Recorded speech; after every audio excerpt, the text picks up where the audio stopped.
कार्यक्रम में भी भाग ले रहा हूँ, कार्यक्रम भी करवाने में हिस्सेदार हूँ। और ये हमारे यहाँ भी बहुत साल तक रहे। हम लोग बच्चे पढ़ते थे, तभी हमारे यहाँ रहते थे और हमारे पढ़ने में कोई बाधा नहीं उत्पन्न होती थी के रहने से। फिर हम लोग बड़े हुए, बाहर निकले, चले गए, कोई ज्ञानी बना, कोई अज्ञानी बना, कोई अपने पुराने ढांचे पे लौट आया, कोई आगे बढ़ता रहा, किसी के साथ सिलसिला चलता रहा। और इन्होंने जो है कभी भी किसी बात से, अपनी मेहनत से, अपनी वास्तविकता से कोई भी कमी नहीं रखी। इनके 3 बच्चे हैं, इन्होंने पढ़ाने की पूरी चेष्टा की, जब तक इसके हिसाब से बन पाया इन्होंने किया। बच्चे आगे ना बढ़ें, बच्चे आगे ना पढ़ें, इसमें जो है बच्चों की जो कायरता है, बच्चों की दुर्बलता है। इनके बच्चे शराब पिएं, जुआ खेलें, चोरी करें, झूठ बोलें, पाप करें, इसमें जो है इनकी कोई जो है कमी नहीं है, कमी इनके बच्चों में है। यदि इनके बच्चे सुधर जाते हैं तो जो है इनका नाम होगा, इनके साथ साथ इनके बच्चों का नाम होगा। और जो है इन्होंने एक चीज कही थी, मेरे यहाँ आए हुए थे, कहा था मेरे मरने के बाद मेरा सर मत छोड़ना। तो कार्यक्रम के वक्त में था, मैंने ये कार्यक्रम नहीं करने दिया। बहुत लोगों ने कहा, लेकिन हमारी बात को बच्चों ने माना, ये कार्यक्रम नहीं हुआ। दूसरी बात, इन्होंने कहा था मेरे मरने के बाद कोई भी रोए नहीं। अधिकांश ऐसा ही हुआ, क्यों रोने वाली तो लड़कियां होती ज्यादातर, लड़कियों को ज्यादा लगाव होता है अपने पिता से। और लड़की यहाँ पर थी नहीं, इलाहाबाद थी। इनके मत प्राय शरीर को जो है टाइम से ले जाया गया। उसके बाद थोड़ा बहुत तो सुख होता ही है आने पर, लेकिन अच्छा स्वागत भगवती बात सत्य हुई। ऐसा कौन सा घर है, ऐसा कौन सा नगर है जहाँ कोई मरता न हो।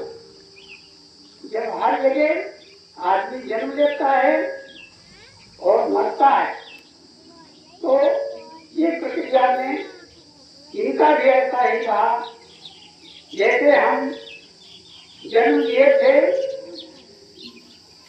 तो रोए थे, हमारे माँ बाप, भाई बहन, नाते रिश्तेदार, बुआ फूफा, चाचा चाची, ये सब खूब हंसे थे और गाना गाए थे।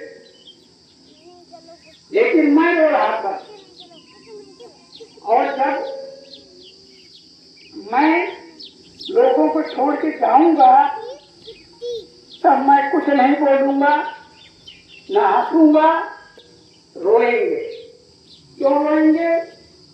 हम कुछ अच्छाइयां ढूंढ के जा रहे हैं, हमने कुछ अच्छाइयां की, हमने झूठ नहीं बोला, हमने चोरी नहीं की, हमने चुगली नहीं की, हमने कामाचार, व्यभिचार, दुराचार, अनाचार नहीं किया। हमने गांजा, बीड़ी, भांग, शराब, नशा, इन सबसे दूर रहे।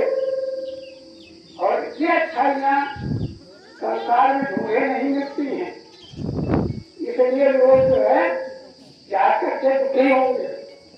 इसी तरीके से हमारे जो है जीजा जी, राम प्रसाद जी, इन्हें भी बहुत अच्छाइयां थी, कोई कमी नहीं थी। इनकी अच्छाई भाइयों को याद करके इनके बच्चे, इनके नातेदार, इनके रिश्तेदार प्रेरणा लेंगे। मैं एक छोटी सी लघु कहानी सुना करके अपनी बात को खत्म करूंगा।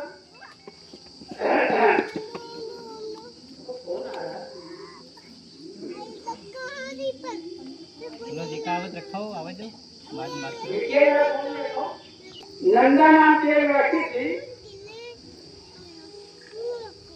जो घंटे लोग आते थे उसके गांव को, तो वो जो है घंटे लोगों की बातें सुनती थी, उनसे प्रश्न पूछती थी, उनका उत्तर मिलता था। धीरे धीरे बहुत सारे हो गई। एक दिन एक का घर जल गया, जला हुआ घर गिरा करके बैठे एक जी रो रहे थे। नंदा उधर निकलती है और कहती है, अरे ये तुम हीरे जवाहरात रखे और रो रहे हो? तो उन्होंने कहा, तुमको कैसे पता? बोले, हीरे जवाहरात हैं ये।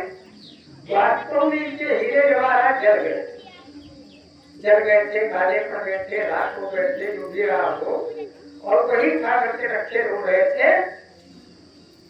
उस सेठ के लड़का था, उस सेठ ने जो है उस कन्या के साथ अपने बेटे का रिश्ता तय कर दिया, शादी तय कर दी। इसको जो है दीर्घ दृष्टि प्राप्त है, ये मेरे घर में आएगी तो मेरा घर धन धान से भर जाएगा। धीरे धीरे उसके एक पुत्र हुआ, वो अपने पुत्र से बहुत प्यार करती थी, और जो है उसका पुत्र थोड़ा बड़ा हुआ, खेल रहा था। अंकित, एक सांप ने उसको काट लिया। तुम्हें एक लोटा एक गिलास पानी रखो। सांप जब काट लेता तो बच्चा मर जाता है। वो बच्चे को ये घर पर घूमती है, इस बाबा के पास, उस ओझा के पास, उस चमत्कारी के पास, उस पंडित के पास, उस मंदिर के पास, उस जो है कबरार के पास, सब कहीं जाती है, मगर उसके बच्चे को कोई बचा नहीं पाता है। किसी सज्जन ने कहा, अरे तुम कहाँ इधर से घूम रही हो? तुम्हारे नगर में बुद्ध जी आए हुए हैं, उनसे बड़ा कोई जो है ही नहीं, आप जाइए, वो तो आपके बच्चे को बिल्कुल ठीक कर देंगे। वो जो है हताश निराश बुद्ध जी के जहाँ पर अवमान किए थे, बैठे हुए थे, आराम कर रहे थे या प्रवचन देते थे, वहाँ पर जो पहुंची, बुद्ध के चरणों में गिर जाती है और जो है कहती, हमारे बच्चे को जीवित कर दो। बुद्ध जी बोलते हैं, अरे इसमें बेटी कौन सी बहुत बड़ी बात है, हम तो आपके बेटे को जिंदा कर देंगे, मगर एक काम करना होगा कि जाइए इस गांव से एक मुट्ठी सरसों ले आइए, और सरसों उस घर का होना चाहिए ये घर में कोई मरा। अब वो जो है नंदा जाती है, ये घर में सरसों मांगती है, सरसों लेकर लोग आते हैं, पूछती है, क्या तुम्हारे घर में कोई मरा है? बाप आजा, घाटी इत्यादि माता कोई? तो बोले, हाँ मरे तो हैं।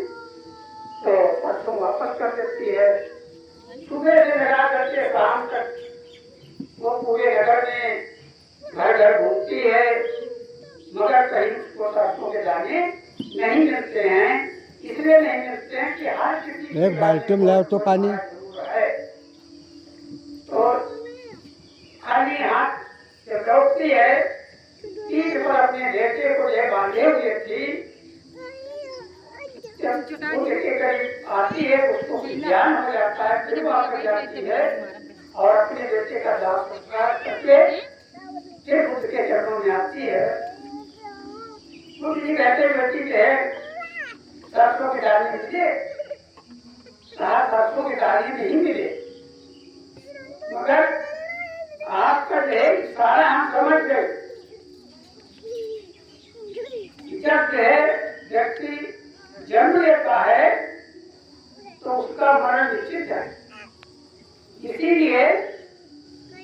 जब जयकाठी को ले चलते हैं तो हम लोग कहते हैं कि जन्म मरण सत्य है, सत्य बोलो मुक्त है। जो जन्मेगा वो मरेगा, जो जन्मेगा नहीं अवतरित होगा, ऊपर से गिरा होगा, उसकी कोई गणना नहीं। लेकिन जो जन्म लेगा वो मरेगा। इसीलिए हम लोग जन्म मरण सत्य है, सत्य बोलो मुक्त है, ये शब्द कहते हैं और ये शब्द सही है। बहुत लोग कहते हैं कि राम नाम सत्य है। अगर राम नाम सत्य होता तो ये बच्चे जन्म लेता तब क्यों नहीं कहा जाता? तब क्या झूठ होता है क्या? जब बच्चे का शादी ब्याह होता तब राम नाम सत्य नहीं कहा जाता है क्या? झूठ होता है उसमें। केवल मरने के बाद ही राम नाम सत्य होता है। इसका मतलब है सत्य नहीं है, केवल जन्म मरण सत्य है, आवागमन सत्य है। ये सारी चीजें जान करके नंदा ने बुद्ध जी से आशीर्वाद लिया और प्रतिज्ञा लिया। फिर उसका नाम किस्सा गौतमी रखा। बुद्ध जी ने किस्सा गौतमी रखा और काफी दिनों के बाद 300 भिक्षुणियों की अध्यापिका बनी। 300 भिक्षुणियां उसके अंदर में सीखती थी, ज्ञान सीखती थी। तो ये मैं कहानी इसलिए पूछा हूँ, बताया हूँ कि हर किसी प्राणी जो जन्म लेता है वो मरता जरूर है और यही सत्य है, यही अंतिम लक्ष्य है। मरने के बाद लोग रोते हैं, अरे भाई उसके वो कौन सा ऐसा कार्य छोड़ गया तुम्हारे लिए जो अधूरा रह गया, उसको याद करो, उसके अच्छाइयों को याद करो, उसके किए हुए कर्मों को याद करो, अपने ऊपर बनी हुई छाया को याद करो और नमन करता हूँ।